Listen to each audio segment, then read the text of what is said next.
আসসালামু আলাইকুম। আপনারা সবাই কেমন আছেন? আশা করি অনেক ভালো আছেন। যে যেখানে আছেন সুস্থ আছেন, আলহামদুলিল্লাহ। আপনাদের দোয়া ও ভালোবাসায় আমরা অনেক ভালো আছি। দেশ এবং দেশের বাইরে থেকে যেসব আপু এবং ভাইয়ারা আমার এই ব্লগটা দেখছেন, আশা করি আপনাদের কাছে আমার এই ব্লগটা অনেক ভালো লাগবে। নতুন বছরে আপনাদের সবাইকে স্বাগতম। আপনাদের সবাইকে নতুন বছরের জন্য শুভেচ্ছা জানালাম। আশা করি আপনাদের সবার নতুন বছরটা ভালো কাটবে। আপনারা আমাদের জন্য দোয়া করেন, যাতে আমাদের সবার নতুন বছরটা অনেক সুন্দর কাটে। আর 2024 সালটা কার কেমন গেছে সেটা অবশ্যই কমেন্টে জানাবেন। তো নতুন বছরে ভিন্ন ভিন্ন কিছু পিঠা নিয়ে আজকের এই ভিডিওটা তৈরি করেছি। এখানে আমাদের বাসায় সিম্পল পিঠা বানানো হচ্ছিল, সেটা একটু ভিডিও ক্লিপ নিয়েছি। এটা ভাজার সময়কার ভিডিও। যখন এটা বানানো হয়েছে তখনকার ভিডিও করা হয়নি। এখন ভাজা হচ্ছে সেটারই একটু ভিডিও করেছি। আপনারা এটাকে কি পিঠা বলে জানেন অবশ্যই বলবেন। এটা একদম দেখতে সিমের ফুলের মতোই। এই পিঠাটা বানানো যেমন সহজ, খেতেও তেমন মজার। এটা একদম অল্পতেই ভাজা যায়। খেতে অনেক সুন্দর, অনেক মজা হয়। সবাই এটার প্রশংসা করে। এটা দেখতে যেমন সুন্দর, লোভনীয়, তেমনি খেতেও অনেক মজা। আজকে আমাদের বাসায় নতুন বছর উপলক্ষে অনেক ধরনের পিঠা বানানোর কথাই ছিল, কিন্তু সময় স্বল্পতার কারণে বানানো হয়নি। তারপর যে কয়টা করা হয়েছে আলহামদুলিল্লাহ। সবগুলো পিঠাই রাতে বানানো হচ্ছে। এটা আমরা 31শে ডিসেম্বর রাতে এই পিঠাগুলো বানিয়ে নিলাম। আর এখন রাত 12টার পর আমি এই ভিডিওটার ভয়েস দিচ্ছি। তো এটা নতুন বছরেরই ভিডিও।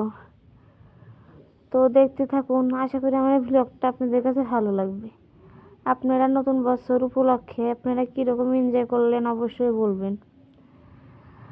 আর এখানে আরেকটা পিঠা বানানো হবে, তার জন্য এখানে শিরা তৈরি করা হচ্ছে। আর এই পিঠাটার নাম কি সেটা আমার ঠিক মনে আসছে না। আপনারা অবশ্যই দেখে বলবেন এই পিঠাটার নাম কি, আপনারা কি নামে এটাকে চেনেন। এটা মেবি ইউটিউব থেকে দেখেই বানানো হয়েছে। এটা আমার বোনই বানাচ্ছিল। ও আমাদের সবাইকে আজকে রান্না করে খাওয়াবে। আজকে আমাদের বাসায় একটা পিঠাপুলির উৎসব করার ইচ্ছে ছিল, কিন্তু পারিনি, সেটা তো বললামই। কারণ আমাদের ফ্যামিলিতে অনেকগুলো বাচ্চা, সেই বাচ্চাগুলোকে সামলিয়ে পিঠা মিঠা বানানোর ঝামেলা অনেক হয়ে যায়। তারপরও আমরা বানাতে বানাতে রাত 10টার পর শেষ করেছি। তারপর খেয়ে দিয়ে এখন রাত 12টার সময় ভিডিও ভয়েস দিচ্ছি। আমাদের এখানে তো প্রচণ্ড পরিমাণ শীত হচ্ছে। আপনাদের ওখানে কেমন অবশ্যই বলবেন। তো ওখানে শিরাটা তৈরি করা হয়ে গেছে। ওখানে শিরাটা যখন একতার হয়েছে তখন আপনারা ওখানে লেবুর রস ইউজ করতে পারেন। কিন্তু আমাদের বাসায় লেবুর রস ছিল না, কিন্তু ওখানে একটা নিনজা টেকনিক ব্যবহার করা হয়েছে। ওখানে তেঁতুলের রস ব্যবহার করা হয়েছে। আর ওটা রসটা ওই আমার বোন একটু আগেই দিয়ে দিয়েছিল। কারণ যখন ওই শিরাটা একতার হয়ে আসবে তখন যদি দিত তাহলে ভালো হতো। তো ও আগে দিয়ে দিয়েছিল, কিন্তু তার জন্য ওর একটু বুঝতে সমস্যা হচ্ছিল। তারপরও আলহামদুলিল্লাহ অনেক সুন্দর হয়েছিল, অনেক মজা হয়েছিল। আর আপনাদেরকে একটু ভিডিও সামনে থেকে দেখিয়ে দিলাম। এই পিঠাটা আপনারা কে চেনেন। আমার ভিডিওগুলো আপনাদের কাছে কেমন লাগে অবশ্যই বলবেন। আমার ভিডিওটা সম্পূর্ণ দেখার অনুরোধ রইল। আমার ভিডিওটা সম্পূর্ণ দেখবেন। আমার ভিডিওগুলো যদি ভালো লাগে তাহলে অবশ্যই আপনারা আমার ভিডিওতে লাইক করবেন। লাইক করলে মোটিভেট হই। এবং আপনাদের একটা লাইক আমার এই ভিডিওটাকে অসংখ্য লোকের কাছে পৌঁছে দেবে। আপনারা সবাই আমার ভিডিওতে লাইক করবেন, কমেন্ট করবেন, শেয়ার করবেন এবং সাবস্ক্রাইব করতে ভুলবেন না। সাবস্ক্রাইব করে পাশে থাকা বেল বাটনে ক্লিক করে রাখবেন, তাতে করে নোটিফিকেশনের মাধ্যমে আমার প্রত্যেকটা ভিডিও আপনাদের কাছে পৌঁছে যাবে। আর এখানে এই পিঠাগুলো অনেক শেপে আমার বোন বানিয়ে নিয়েছিল। সবগুলো পিঠাই অল্প অল্প করে বানিয়ে নিয়েছিল। যেহেতু আমাদের ফ্যামিলিতে ফ্যামিলি মেম্বার অনেক কম, বাচ্চারা মানে আমার বোন, ছোট বোন, আমার ভাই, আমার মেয়ে, ওরা তো এগুলো কখনোই মুখেই দেয় না। তো আমি, আমার আম্মু এবং আমার মেজো বোন এই তিনজন মিলে খাবো, তার জন্য অল্প করেই বানানো হয়েছিল। অল্প, একদমই যে অল্প তাও না, তারপরেও আমরা 2-3 দিন ধরে খেয়ে নিয়েছিলাম। এটা খেতে আমাদের কাছে অনেক মজা লেগেছিল। আর এখন যে পিঠাটা বানানো হচ্ছে, এটা পিঠা না মেবি গজা না কি যেন একটা নামে বলে, যাই হোক, এটা তো আমাদের ফ্যামিলির সবাই অনেক পছন্দ করেছে। এটা একটা ভিন্ন ধরনের খাবার। এটা আমাদের বাড়ির পাশে দোকানেও পাওয়া যায়। এটা বেকারি স্টাইলে বানানো হয়েছে আর দেখতে কি সুন্দর লোভনীয় হচ্ছে, আপনারা তো দেখেই বুঝতে পারতেছেন। আর এখন আমি এক পাশ থেকে ভাজতেছিলাম এবং আরেক পাশ থেকে শিরা দিয়ে দিচ্ছিলাম। আর আমি যে বলেছিলাম যে আজকে ভিন্ন ভিন্নভাবে ভিন্ন রকম মানে ভিন্ন ভিন্ন পিঠা বানানো হবে, তার জন্য এখানে আবার তালের রস দিয়ে তালের বড়া বানানোর প্রসেসিং চলতেছে। সরি, আমি ঠিক ভালোভাবে বলতে পারতেছি না।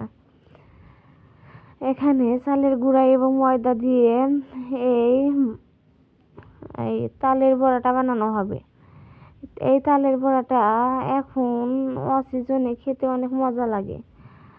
আর এখনো আমাদের এখানকার বাজারে এগুলো পাওয়া যায়, এই তালগুলো পাওয়া যায়।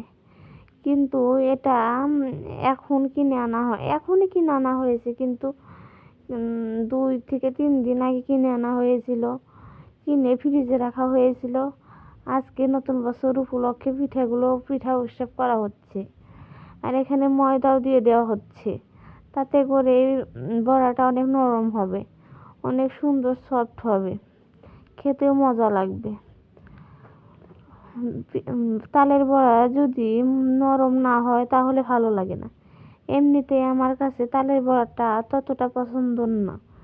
আমি তালের বড়াটা যতটুকু খেতে পারি, কিন্তু তালের পিঠা ততটুকু খেতে পারি না। আমার কাছে এই তালের রসের পিঠাগুলো একদমই মানে মজা লাগে না, মানে খেতে ভালো লাগে না, খেতে মন চায় না। তারপরেও বাসায় বানানো হলে কম বেশি সবাই মিলে খাওয়া হয়। আর এখানে আমার আম্মু এই ডোটা করে দিচ্ছিল তালের রস দিয়ে। আমি এখানে একটু স্পিড বাড়িয়ে দিয়েছি। আমি যদি স্পিড না বাড়িয়ে দিতাম তাহলে এই ভিডিওটা প্রায় 45 মিনিটের মতো হতো, আপনারা অত বড় ভিডিও দেখতেন না। আর আমি ভিডিও ভয়েস দেওয়ার সময় তেমন কোনো কথা খুঁজেও পাই না। আমি অত বড় ভিডিওতে কি ভয়েস দেব, তার জন্য আমি স্পিড দিয়ে দিয়েছি। আর তালের বড়া তো আপনারা সবাই বানাতে পারেন, এটা দেখার মতো কোনো কিছুই না। আমি ভিডিওর ভয়েস দিতে কেমন যেন নার্ভাস ফিল করি। আর আজকের ভিডিও ভয়েস কেমন হবে জানি না, আপনাদের কাছে কেমন লাগবে তাও বলতে পারি না, কারণ আমি এখন ভিডিওর ভয়েস দিচ্ছি শুয়ে থেকে। আজকে আমাদের এখানে প্রচণ্ড পরিমাণ শীত। গত 2 দিন থেকে আমাদের এখানে রোদ বের হচ্ছে না, অনেক পরিমাণ বাতাস, তার জন্য উঠে ভিডিওর ভয়েস দেওয়ার সাহস হয়ে উঠতেছে না। এমনিতেই আমি অনেক আলসে হয়ে গেছি, রেগুলার ভিডিও ছাড়তে পারতেছি না। আর রেগুলার ভিডিও ছাড়ারও একটা রিজন আছে, কারণ আমাদের এখানে ওয়াইফাই লাইনে কেমন যেন নেট পাচ্ছিল না। আর আমি যখন ভিডিওর ভয়েস দিয়ে এডিটিং করে ভিডিওটা ছাড়ি, তখন অনেক সন্ধ্যার পর আমি ভিডিও ছাড়ি। তখন হচ্ছে আমাদের এখানে দোকান থেকে যেহেতু ওয়াইফাই লাইন নেওয়া হয়েছে, তখন ওখানে অনেক ভিড় হয়, তার জন্য আমাদের ঘর থেকে আর নেটওয়ার্ক পায় না। একটা ভিডিও ছাড়তে আমাদের 2 থেকে 2.5 ঘন্টা লাগে। তো এই শীতের ভিতরে বাইরে বসে থেকে এতক্ষণ ভিডিও ছাড়তে অনেক কষ্ট হয়, সেই জন্য আর ভিডিও তেমন ছাড়া হয় না। আর বর্তমানে নেটওয়ার্কেরও অনেক সমস্যা করতেছে, নেটে ঢুকতেই পারতেছি না, কোনো ভিডিও দেখবো সেটাও পারতেছিলাম না, এবং আমি যে ভিডিও ছাড়বো সেটাও পারতেছিলাম না। সব মিলিয়ে অনেক সমস্যায় পড়ে গিয়েছিলাম। তো আপনাদের সাথে অনেক কথাই বললাম। কথা বলতে বলতে দেখতেই পেরেছেন যে আমরা কতগুলো পিঠা বানালাম, সেগুলো দেখাই দিছি। ওখানে সিম্পল পিঠা, তালের বড়া এবং মতিচুরের লাড্ডু বানানো হয়েছে। আর একটা ও পিঠাটার নাম আমি ঠিক বলতে পারি না। সব মিলিয়ে অনেক মজা হয়েছিল। আর আজকে রাত্রে আমাদের ডিনার ছিল পরোটা দিয়ে ভাজি এবং ডাল। এটা খেতে এত মজা হয়েছে, অনেক মজা, অসম্ভব মজা লেগেছিল। এটা আমরা সবাই অনেক প্রশংসা, আমাদের বাসায় সবাই প্রশংসা করতেছিল। আর এই ডালটা মাসকলাইয়ের ডাল দিয়ে রান্না করা হয়েছে।